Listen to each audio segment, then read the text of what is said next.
मुद्दा पुरेसा मर्यादित असला तरी सुद्धा मंत्री महोदय धोरणात्मक देखील उत्तर देत आहेत, म्हणून मी उभा आहे.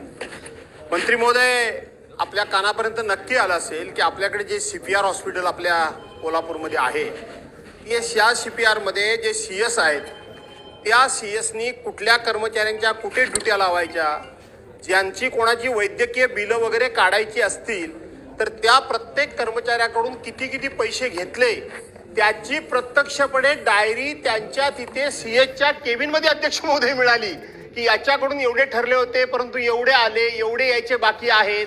अशा पद्धतीचं CSच्या तिथे ती डायरी मिळाली आणि तो आपला जिल्हा आहे. आपल्या कानापर्यंत हे आलंय आणि म्हणून मी म्हणतो म्हणून नव्हे तर संपूर्ण कोल्हापूरमध्ये हा विषय गाजलाय. आपण या विषयाची बादशाह पण इथे आहेत म्हणजे आमचे मुश्रीफ साहेब, आणि म्हणून आपण संपूर्ण त्या हॉस्पिटलची चौकशी करून जर ते खरोखर दोषी असतील तर, मी असं कधीच म्हणत नाही, तर आपण त्यांना पाठीशी न घालता, कारण त्यांची बदली आपण केलेली आहे आणि म्हणून आपण त्यांना पाठीशी न घालता ही डायरी जर आपल्या कानापर्यंत आपल्यापर्यंत आली असेल तर आपण कठोर चौकशी करून त्यांच्यावर कठोर कारवाई करणार का? अध्यक्ष महोदय, सन्मानित सदस्य भास्कररावजी जाधव साहेबांनी जो मुद्दा मांडला तो मुद्दा केवळ कोल्हापूर पुरताच नाही तर राज्यासाठी सुद्धा खूप महत्त्वाचा आहे.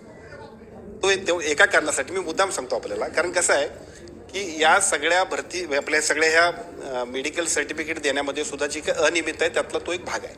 ठीक आहे, तिथल्या काही स्थानिकच्या कार्यकर्त्यांनी मागणी केली पण ती मागणी रास्त असल्यामुळं किंवा रास्त असेल अथवा वस्तुस्थिती जी आहे त्याच्याबद्दल आपण चौकशी समिती नेमली.